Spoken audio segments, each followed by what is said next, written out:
Vamos então iniciar a nossa primeira aula do curso de Astrologia e vamos começar por esclarecer quais são os conteúdos programáticos desta aula. E nesta aula vamos abordar o que é a astrologia, o que estuda a astrologia, para que serve a astrologia e em que princípios assenta a astrologia. Podemos definir a astrologia, se é que podemos defini-la, não é? Ela é a mãe de todas as grandes ciências, é a mãe de todas as grandes filosofias, é a mãe de todas as matemáticas, é a mãe de todas as grandes artes, não é? Ela é uma das chaves do ocultismo, não é?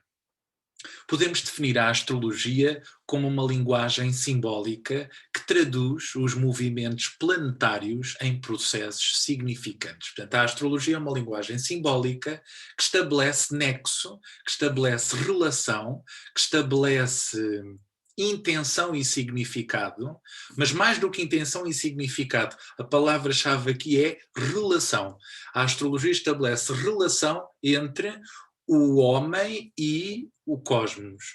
A astrologia estabelece relação entre o dentro e o fora, o baixo e o que está em cima, o interior e o exterior. Portanto, a astrologia é uma linguagem de nexo, de ligação, de união. Ela promove a união entre todas as realidades. De certa forma, a astrologia não exclui nenhuma linguagem, ela é aglomeradora, aglutinadora de todas as linguagens. Por uma necessidade de sobrevivência, o homem sempre procurou entender o que o rodeia. Portanto, é uma necessidade básica. Nós precisamos entender o que nos rodeia. Nós precisamos situar-nos no mundo, não é? É por uma questão de sobrevivência. As primeiras civilizações agropecuárias mapearam os ciclos planetários, retirando o maior proveito das características de cada um deles. As primeiras civilizações surgem no Médio Oriente, num extremo leste africano, no Médio Oriente. Há quem diga que a humanidade surge ali naquela zona, e os primeiros hominídeos, naturalmente, dependiam da luz solar, pela questão de ver, não é? Ver, caçar e fugir dos inimigos, não é? E não ser caçado, e ao mesmo tempo a noite também promove aqui um ciclo de sono e de descanso, e este ciclo da luz e da noite, da luz e da escuridão, está relacionado com o nosso ciclo circadiano. Quer dizer, nós estamos programados e estamos sincronicamente ligados ao ciclo dos astros. Nós dependemos dos ciclos da luz e do dia, nós dependemos dos ciclos das marés, nós dependemos das estações do ano, nós dependemos de vários ciclos, e esses ciclos estão intimamente relacionados com movimentos, inclinações, órbitas, interações cósmicas, planetárias, não é? E a astrologia estabelece esta relação. Ora, pela história da astrologia e pela necessidade que o homem sempre teve de entender, compreender o que o rodeia, as primeiras civilizações dependiam desta capacidade de prever cheias, pestes, as pandemias não são circunstanciais do nosso tempo, quer dizer, a história da humanidade está cheia de pandemias e de pestes e de inundações quer dizer, sempre que a humanidade se fixava junto de um leito, de um rio, de mar, de água, obviamente estava dependente dos ciclos das marés e era importante mapear e saber quando é que havia uma maré cheia, quando é que havia uma maré vazia, quando é que havia uma maré viva, quando é que se poderia navegar, quando é que se poderia, quer dizer, isso já é mais recente, mas o homem primitivo dependia deste entendimento da noite, do dia, dos ciclos, da temperatura, do ambiente e chegou a certa altura a compreender a ciclicidade da vida, não é? Quer dizer, há invernos, há verão, há primavera, há fases que se repetem e estas fases são determinantes para a nossa sobrevivência e até a própria contagem do tempo. Quer dizer, o homem precisa compreender quantos ciclos vão passando, é? Como, o entendimento do tempo, daquilo que o rodeia basicamente, quer dizer, nós temos um céu estrelado, o que é aquilo, não é? E o homem sempre teve curiosidade em observar e notar certa repetição cíclica. Ora, a astrologia é a linguagem das repetições cíclicas e, portanto, tudo no universo é cíclico, tudo é um movimento cíclico e a vida sobre a Terra é igualmente cíclica. Portanto, nós temos aqui a tal zona do Médio Oriente, que atualmente hoje corresponde ao Iraque, e a Suméria, está aqui assinalada a verde, foi a zona onde surgiu a primeira civilização, portanto, a primeira expressão organizada de pessoas. E já não estamos no tempo do homem das cavernas, aqui já estamos num tempo relacionado com civilização. Mas o primeiro grupo de seres humanos organizado, civilizado, e que tinha linguagem, e que tinha escrita, e que tinha igualmente hierarquias, e que tinha aquilo a que nós podemos chamar uma polis, e portanto uma organização com regras e com cooperação, surgiu aqui nesta zona geográfica e deu origem à primeira civilização, chamada civilização suméria. Ora, a astrologia surge aqui. A astrologia surge na antiga Suméria, berço da primeira civilização, por volta do quarto milénio antes de Cristo. Portanto, a astrologia é uma linguagem com mais de 6.000 anos. Claro que aqui a astrologia surge como um entendimento do sistema solar, como um entendimento de lunações, com um entendimento de ciclos planetários já muito organizados. E pergunto a vocês, então, mas e como é que um homem de há mais de 6.000 anos atrás tinha esta capacidade de observar planetas, se bem que só na Idade Média é que, com as grandes descobertas, é que se descobriram as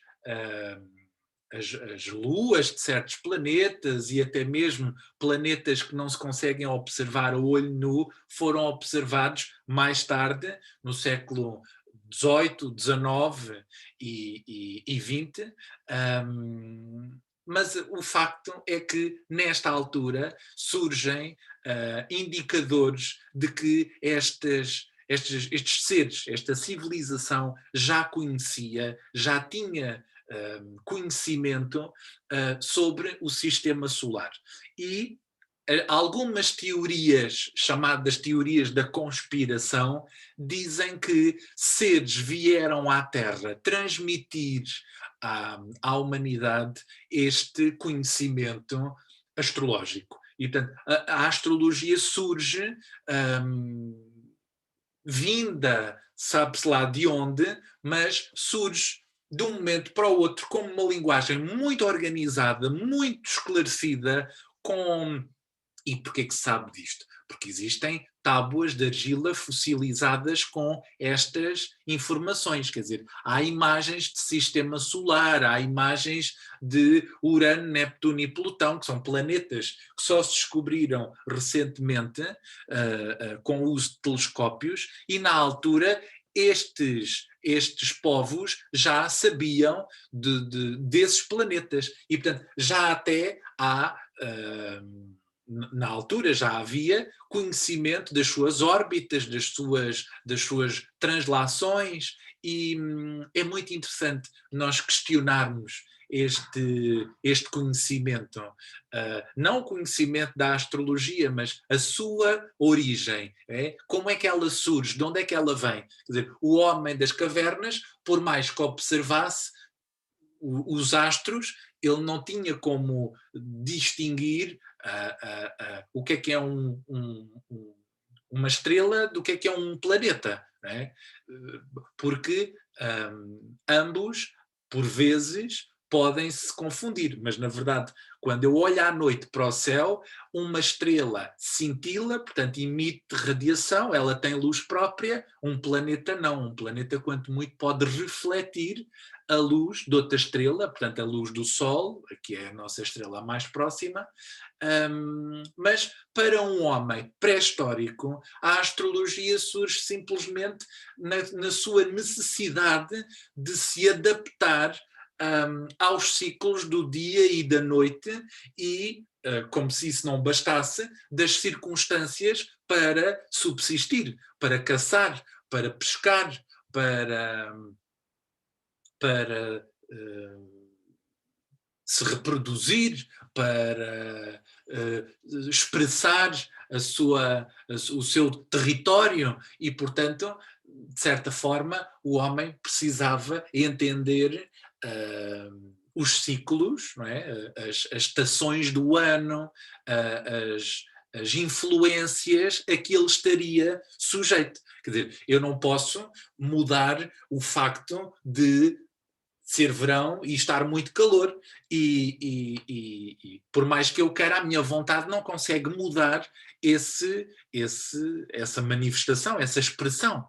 E ao mesmo tempo também, por mais que não goste, não posso mudar a chuva, e se é inverno, chove, e isso é uma questão que eu tenho que me habituar. Eu não posso, por mais que eu não goste de chuva, não posso mudar o facto de estar a chover, e portanto ou vou para a chuva e molho, ou fico na gruta, fico em casa, fico na barraca, fico no lugar onde eu chamar casa, não é? E, portanto, passando um bocadinho do homem pré-histórico e desta necessidade de sobrevivência, desta necessidade de entender e mapear, mas não seja fazendo uns riscos numa rocha, mapear os ciclos do tempo, as luas, contabilizar o tempo, não é? Avançando um bocadinho mais para a civilização e para o homem civilizado, nós chegamos à Suméria. E é aqui, por exemplo, está aqui uma tábua de argila, não é?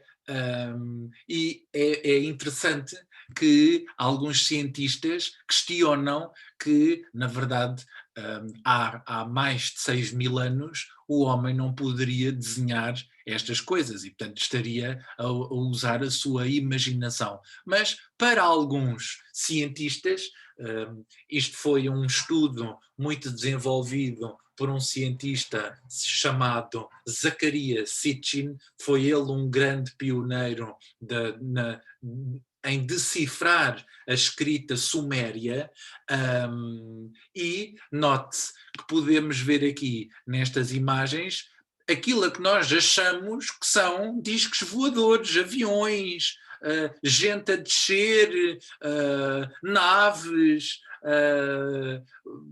sei lá, bichos grandes, ou monstros, ou seres espaciais, ou não sei. Quer dizer, temos aqui imagens que questionam muito a nossa origem e a própria sanidade mental destes seres. Mas eu não duvido, quer dizer, estudando a obra do Zecharia Sitchin, a gente percebe que a humanidade teve vários contactos com extraterrestres e que foram eles que trouxeram para a Terra esta informação. Para quê? Para que o homem se pudesse iluminar e ganhar consciência que ele faz parte de um sistema maior do que ele, não é? E esse sistema não é um sistema exclusivamente solar, mas é um sistema galáctico, universal, cósmico. E a astrologia tem como objetivo levar o homem a consciencializar que ele faz parte de um plano evolutivo e que esse plano evolutivo não é um plano dos seus próprios desejos pessoais, é um plano comum, é um plano cósmico, é um plano universal e que, em última análise, significa ou poderá ser traduzido em iluminar o nosso inconsciente e, portanto, trazer as zonas inconscientes para um nível consciente e, portanto, para uma unificação. Portanto, o objetivo da evolução é ganhar consciência, é unificar a energia, é desenvolver cada vez mais a nossa natureza espiritual, e isso só se faz através da experiência na Terra. E, portanto, os seres superiores vieram trazer, ou trouxeram esta informação sagrada. A astrologia é uma linguagem sagrada, é uma linguagem cósmica, trouxeram esta informação para que os seres sobre a Terra pudessem realmente ter um modelo de ascensão, um modelo evolutivo. E o mapa astrológico, depois eu vou explicar mais para a frente, noutras aulas, o que é. O mapa astrológico é o mapa do nosso desenvolvimento, de como é que nós, numa determinada encarnação, vamos evoluir, e o que é que nós temos que trabalhar, e o que é que nós precisamos desenvolver, e onde é que nós temos certos bloqueios e certas dificuldades.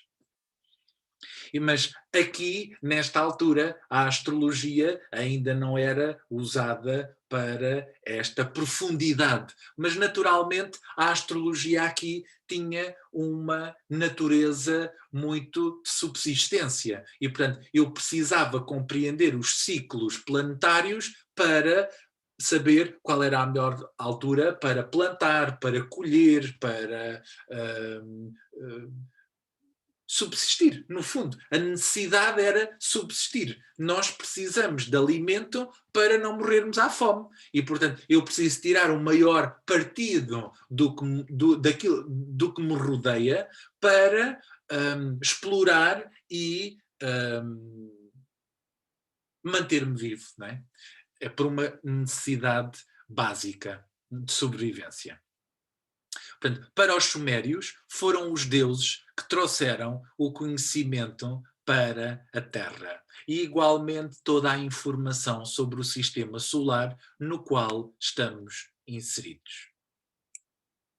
A civilização suméria definiu a maioria das divisões temporais que atualmente ainda usamos. Portanto, aqui temos mais uma tábua de argila, neste caso aqui é circular, e aqui temos vários cálculos, espaciais e até mesmo temporais.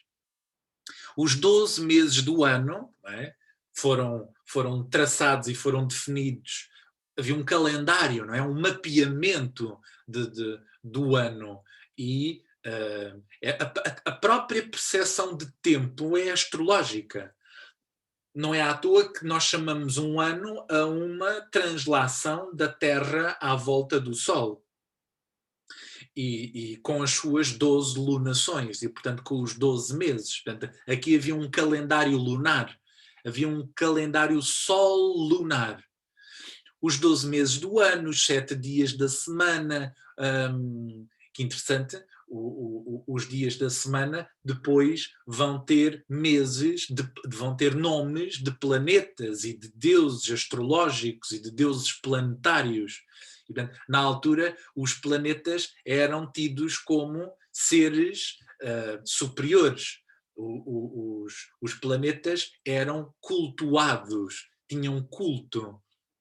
E, portanto, cada mês tinha uma, uma relação astrológica, uma qualidade astrológica, e cada dia da semana igualmente. Portanto, não havia 12 deuses, mas havia uma relação astrológica quase relacionada, ou praticamente relacionada, com os 12 signos do zodíaco, e portanto com a observação de estrelas e com o culto a certas estrelas.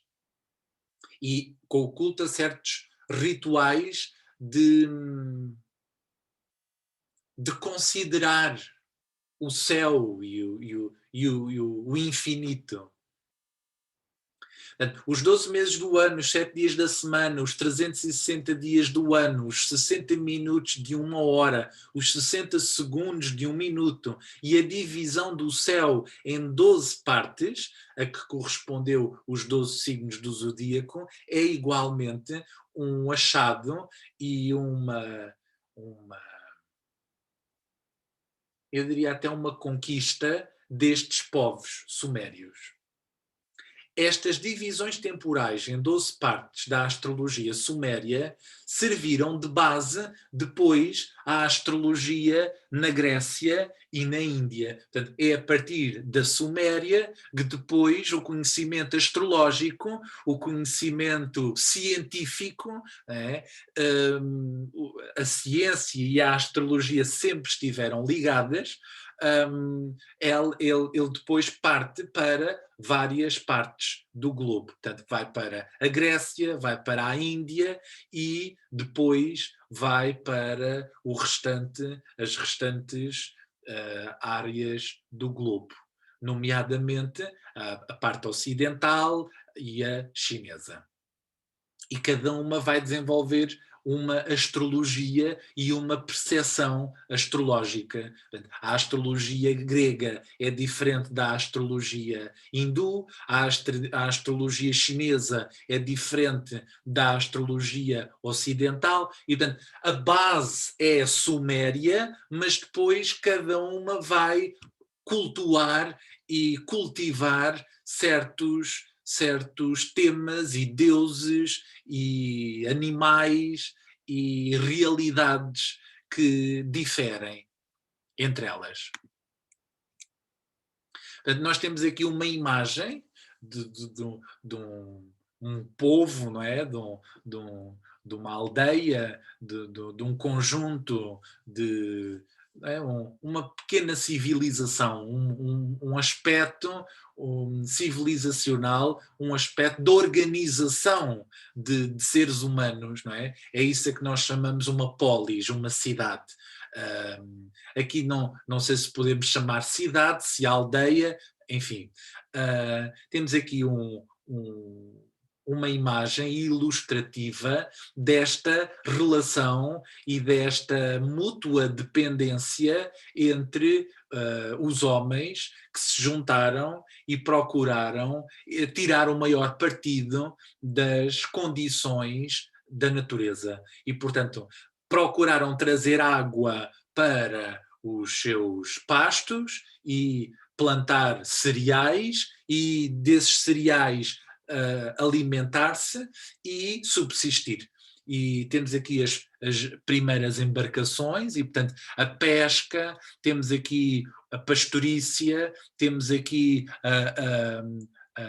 a olaria, temos aqui a primeira expressão organizada e era fundamental, não é? A expressão organizada de uma comunidade. E o mapeamento dos ciclos das marés era fundamental. Quer dizer, para plantar arroz eu precisava de um leito de cheia, não é? E se o rio levava anos de leito vazio, obviamente, por mais que eu plantasse ali, não havia cereal nenhum como resultado. E, portanto, o entendimento deste ciclo de marés foi sempre muito fundamental. Hoje em dia, os surfistas, para praticarem a sua atividade, precisam consultar várias tabelas relacionadas com as marés. E os pescadores, obviamente, para irem ao mar ou para irem apanhar minhocas, precisam. As minhocas são essenciais para a pesca, não é? Para o isco, ou para os bivalves, ou para outro animal qualquer, é importante compreender que nós dependemos deste ciclo, não é? E do entendimento deste ciclo e do mapeamento destes ciclos da água. E quem diz da água diz das chuvas, diz do sol, do calor, e portanto os ciclos da natureza são fundamentais. E o homem chegou ao entendimento e ao mapeamento destes ciclos e, portanto, a astrologia desenvolve-se basicamente por uma necessidade de produzir alimento, de subsistir, de não morrer à fome, de, vamos dizer assim, controlar aquilo que nos rodeia e contornar as adversidades. Não muda muito hoje em dia, não é? A astrologia ainda é usada muito para controlar a vida e tirarmos o maior partido dela. Aqui já temos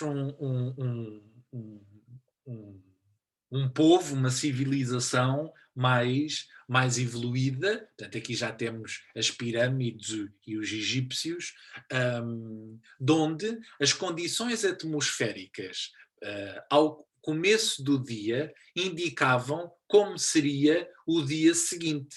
Se esse dia fosse o primeiro do mês lunar, então as previsões estendiam-se para o mês inteiro.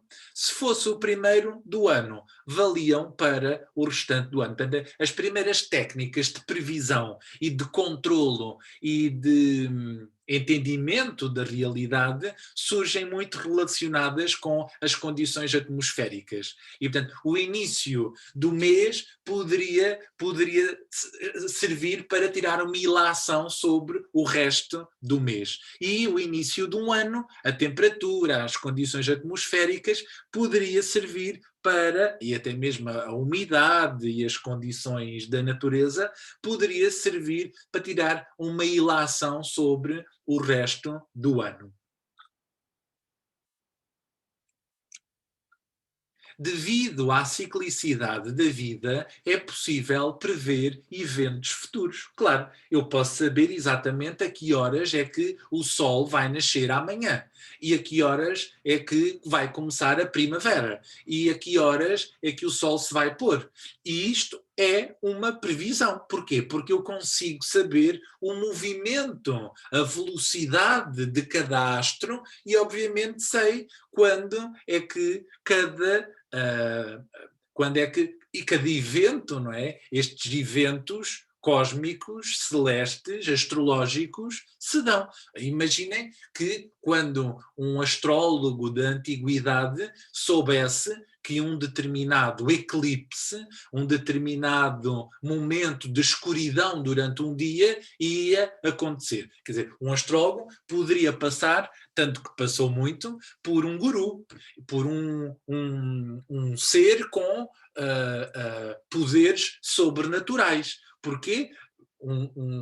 Se um astrólogo soubesse, pelos seus cálculos, pelas suas pelas suas observações, que num determinado dia o dia iria virar noite, ou por uma necessidade de mostrar o seu conhecimento, ou até mesmo para tirar proveito desse conhecimento para um poder pessoal, ou para um protagonismo, ou para sacar algum dinheiro ao rei, ou ao imperador, ou ao faraó, ou ao chefe de Estado da altura, e poderia dizer, sim, na semana que vem vai haver um evento em que o dia se tornará noite.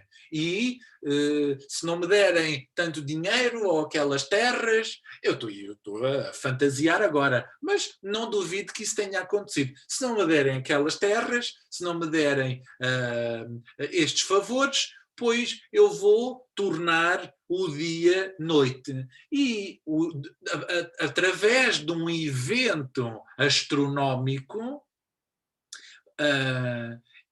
previsível, o homem, o astrólogo da altura, poderia arrogar a si próprio esses atributos de divino, de poder de controlar o dia e a noite. Tanto que, antigamente, havia o guru da aldeia, ou o xamã da aldeia, e que poderia, achavam eles, controlar as estações do ano, e portanto daí a tal chamada dança da chuva, e dançava-se e poderia chover. E muitos artifícios podem ter havido para que os astrólogos tivessem aquela reputação de magos, ou de sábios, ou de sacerdotes, porque os astrólogos sempre foram muito, muito amigos do poder. E o poder sempre se rodeou muito de astrólogos. E, portanto, estes astrólogos tinham conhecimentos sobrenaturais que mais ninguém tinha, e, obviamente, o poder queria se dar bem com estes personagens e tirar o maior partido deles. Qual é o melhor alinhamento para invadir aquele povo, aquela civilização, aqueles povos? Qual é a melhor altura para uma guerra? Qual é a melhor altura para um filho do rei se casar? Quer dizer, estou a falar assim genericamente, mas o poder sempre esteve muito relacionado aos astrólogos. E os astrólogos muito cativos desse poder. E faz todo o sentido, e compreende-se qual a razão, e compreende-se daí esta mútua dependência. Quer dizer, os astrólogos dependiam do poder, e o poder dependia dos astrólogos, porque o conhecimento revelava-lhes as melhores alturas, as melhores fases, dava-lhes a tranquilidade e o sossego desta abordagem ao futuro, não é? O homem sempre quis controlar e prever o futuro. Ora, a melhor maneira de prever o futuro é olhar para o passado, é compreender os ciclos, é ver nos ciclos quais são as manifestações, o que é que acontece, e à medida que um determinado evento se vai repetindo na sua ciclicidade, eu posso estabelecer ilações. Ora, aqui está uma imagem onde o poder, a coroa, não é? O reinado, os reis, os imperadores, as figuras de poder estavam no comando, e logo muito ao lado existia sempre um astrólogo, sempre um sacerdote versado na astrologia. Até ao final da Idade Média, a astrologia foi um conhecimento restrito às elites. Portanto, só as pessoas ricas e poderosas, a nobreza, o clero, as elites, é que tinham acesso ao conhecimento astrológico. E, portanto, o entendimento destes movimentos cíclicos da vida, da Lua, do Sol, de Vênus, de Mercúrio, de Marte, de Júpiter, e, portanto, dos planetas do Sistema Solar e das estrelas que existem no firmamento, este conhecimento só era restrito, só era acessível às elites. E os seus praticantes eram consultores especializados ao serviço da realeza. Portanto, a realeza usava estes consultores usavam a realeza. Era uma relação de mútua dependência. O astrólogo, ao serviço do rei ou da autoridade local, procurava dar respostas a questões mundanas. Venceremos a guerra? A peste será mortal? Portanto, estas são inquietações da altura. O rei viverá muito tempo? A colheita de trigo será boa?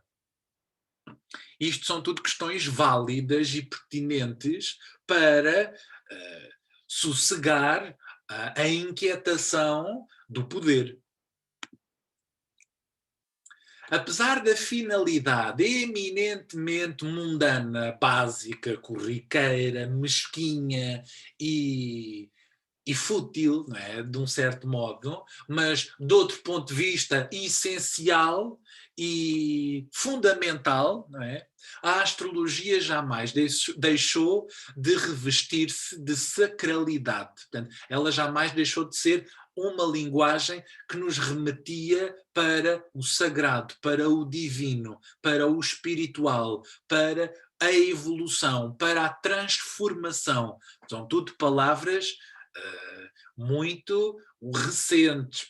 A astrologia daquela altura era somente para tirar o maior proveito dos alinhamentos planetários ou das condições da luz ou da sombra, do dia ou da noite, para o homem satisfazer os seus desejos. Portanto, o homem sempre usou a astrologia para ver qual é a melhor altura para fazer uma determinada coisa. Qual é a melhor altura para eu me satisfazer?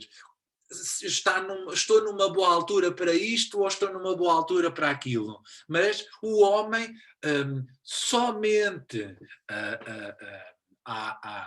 eu diria, há poucas eras, há poucas épocas, é que o homem vai usar e começa a usar, e estas poucas épocas é recente. Só há pouco tempo é que, com as noções de individualidade, com o desenvolvimento da consciência humana, da psicologia, da noção de inconsciente, da noção de trabalho interior, quer dizer, tudo isso é muito recente. Só com esses impulsos é que o homem começou a usar a astrologia para se transformar, para se trabalhar.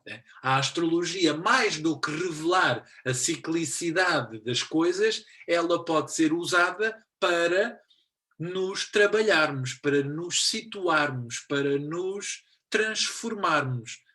E a astrologia recente, moderna, chamada astrologia moderna, ou igualmente a astrologia transpessoal, é uma astrologia que convida o homem a transformar-se. A astrologia da antiguidade era uma astrologia em que o homem usava esse conhecimento para transformar o que estava à sua volta e para tirar o maior proveito daquilo que estava à sua volta. Portanto, a astrologia transferiu o foco da sua ação do exterior para o interior à medida que os séculos foram passando. Não é? E, nesta altura, a astrologia assume uma tónica muito mais transformadora, de consciência, reveladora, de integradora do homem num processo evolutivo, de integrar o homem na sua relação com os outros homens e estabelecer entre os homens uma relação evolutiva, cósmica, planetária,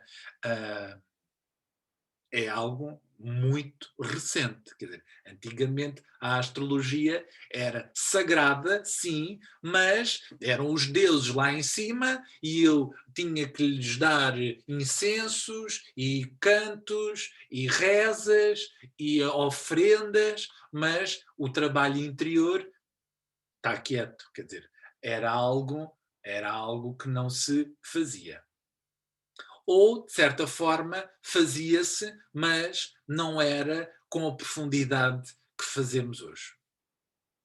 A astrologia jamais deixou de revestir-se de sacralidade. Ela sagrada sempre foi, na medida em que evidencia nos seus pressupostos fundamentais a unidade subjacente na multiplicidade. Portanto, o homem está integrado, ele faz parte de um todo maior. E este todo maior é uno, não é? E nós não estamos divididos, nós não estamos perdidos, nós não estamos soltos. E há uma ligação entre tudo. Tudo está ligado a tudo, não é? A astrologia é a linguagem que aglutina todas as outras linguagens, é a mãe de todas as ciências. Não é? Ela liga o macrocosmos ao microcosmos.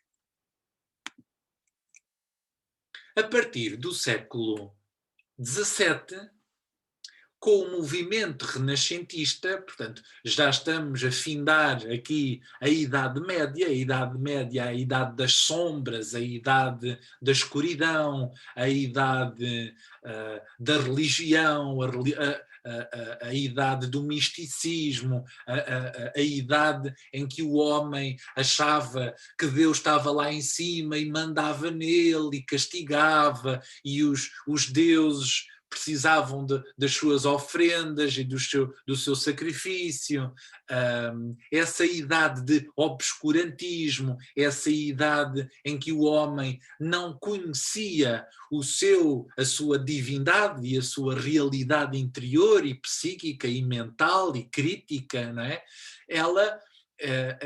Ela surge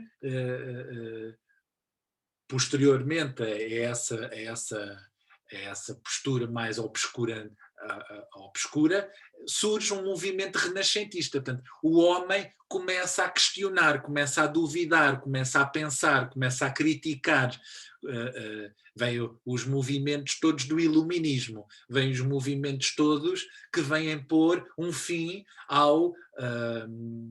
um abrandamento ao dogmatismo religioso e ao misticismo sobre a cultura e a sociedade. Portanto, os santos e a Igreja e a Inquisição sempre usaram a astrologia para o seu proveito próprio, não é? O clero era detentor de conhecimento, não é? E o clero e a nobreza eram os únicos que sabiam ler e escrever, não é? A realeza e a nobreza e o clero eram os únicos que tinham instrução e eram os únicos que tinham informação e acesso ao conhecimento.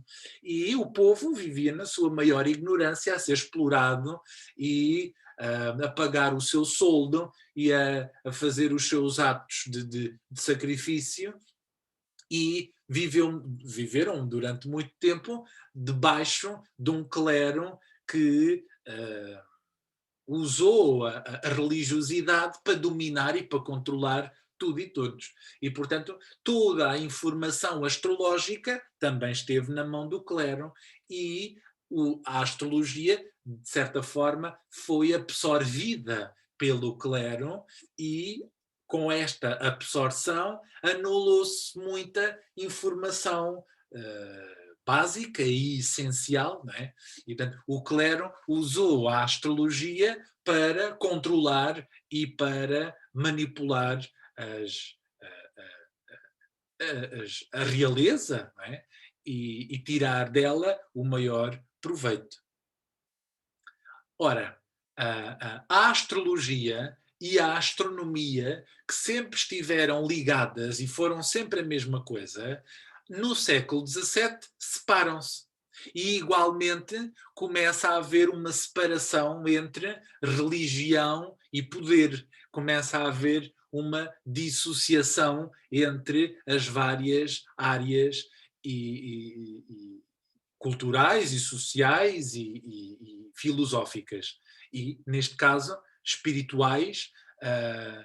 A espiritualidade dissocia-se completamente da, da vida científica. E, portanto, os padres que na altura eram religiosos e cientistas e curiosos e tinham poder e tinham informação, começam a ser doutrinados e começam a ser perseguidos se não têm uma prática devocional ao dogma, não é? Ao dogma religioso do cristianismo.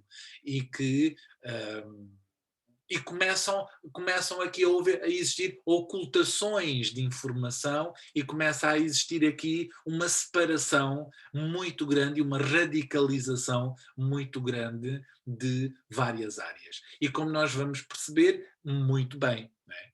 A astrologia distancia-se de muita coisa e muita coisa distancia-se da astrologia. Portanto, a astronomia ganha estatuto de ciência, enquanto que a astrologia atinge o auge da sua decadência, iniciada na altura, no século XII, com a Inquisição, tornando-se uma mera superstição.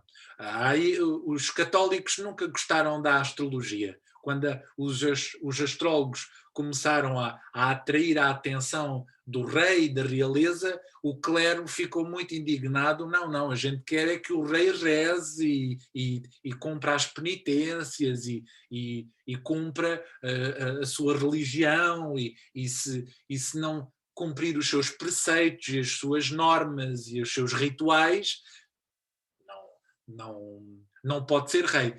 Não nos podemos esquecer que um rei só era rei se tivesse o reconhecimento de um papa. Não é? Os papas tinham um poder imenso e o clero sempre teve muito poder. E muitos astrólogos começam a ser perseguidos. Começa-se a não gostar muito da astrologia.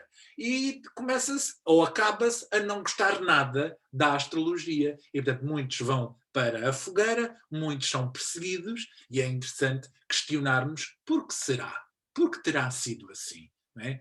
Porquê que as pessoas que tinham conhecimento astrológico e que muitas vezes eram confundidas com videntes, com pessoas que tinham poderes sobrenaturais, e a Igreja sempre diabolizou estes seres, não é? A capacidade de prever, a capacidade de questionar, a capacidade de dizer a Terra não é o centro do sistema solar, o centro do sistema solar é o Sol e os planetas movem-se e há mais planetas e o universo é muito grande. Quer dizer, todas estas informações causavam estragos nos dogmas religiosos. Não é? A religião sempre quis controlar e ter a atenção para si.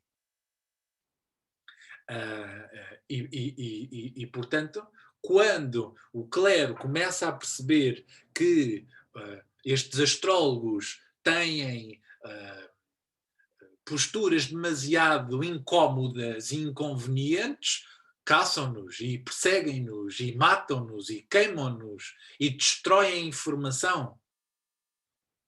As escolas de astrologia que na altura eram muito comuns, até eram certos padres jesuítas, aqui em Portugal, por exemplo, existiam escolas de padres jesuítas que ensinavam a astrologia, o clero também ensinava a astrologia, mas existia muitos tipos de clero, não é? Muitas religiões, muitas ordens religiosas, muitas ordens militares, muitas ordens nobres, não é? E estas ordens, umas eram a favor, outras eram contra, umas eram mais dogmáticas, outras eram mais espiritualizadas e o que é facto é que se começam a perseguir e a fechar todas as escolas de astrologia e os astrólogos começam a ser mal vistos.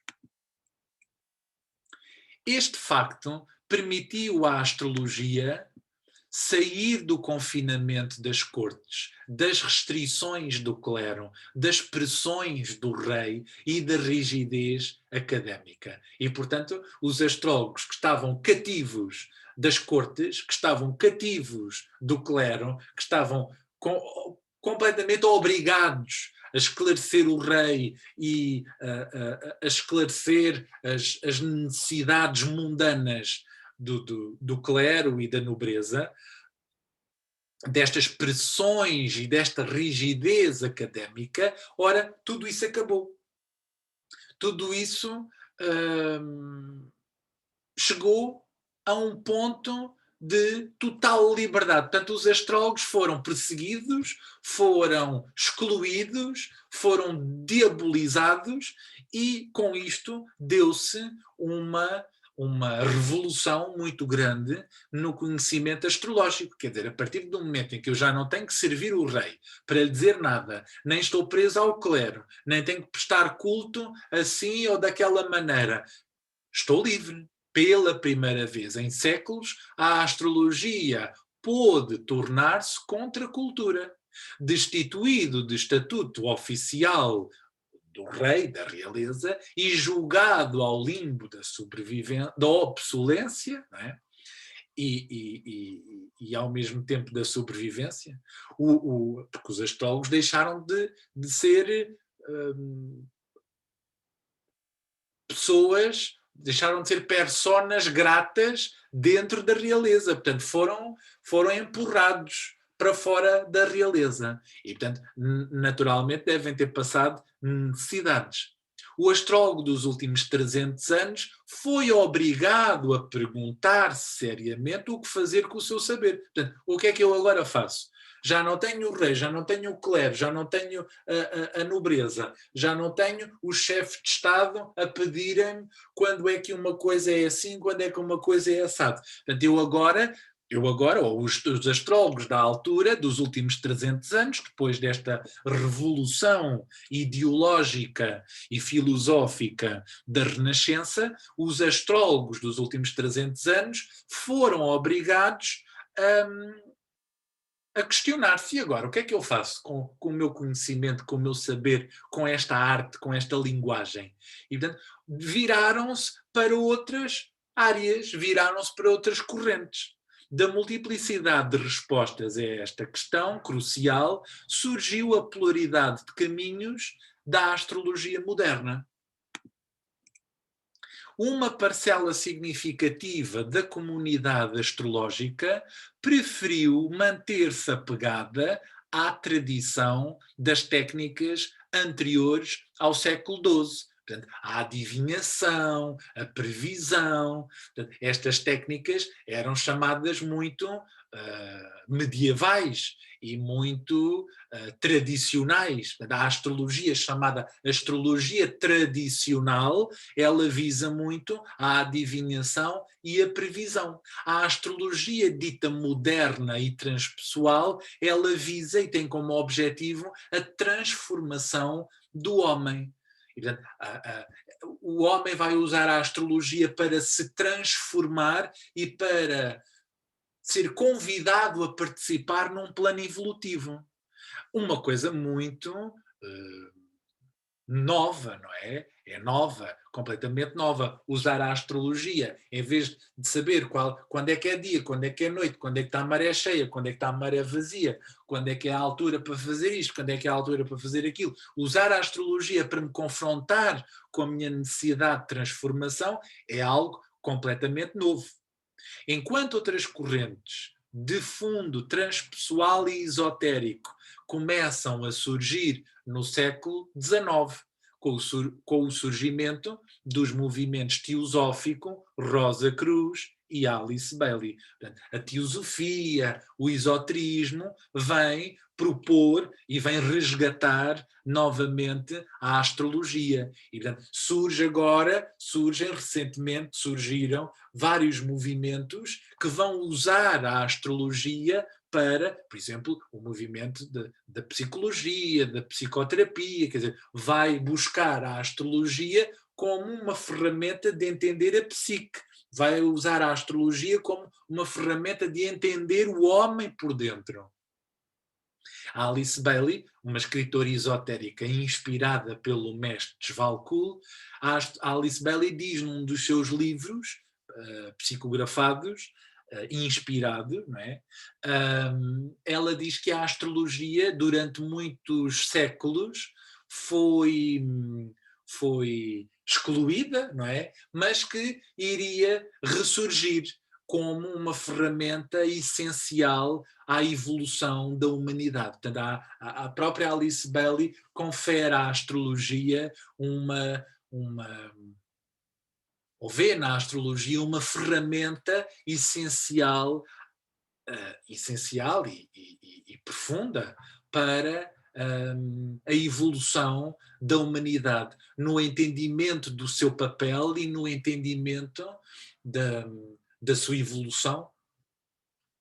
O intercâmbio da astrologia com as ciências do comportamento, nomeadamente a psicologia do século XX, com as noções de inconsciente, ego e sombra, temos aqui o Freud, temos aqui o Jung, contribuíram para ampliar fortemente os recursos interpretativos e as suas novas aplicações. Portanto, estes conhecimentos novos vão permitir olhar a astrologia com uma nova competência, uma nova aplicação. Né? Pronto. Esta primeira parte da nossa aula fica por aqui e já de seguida vamos à segunda parte.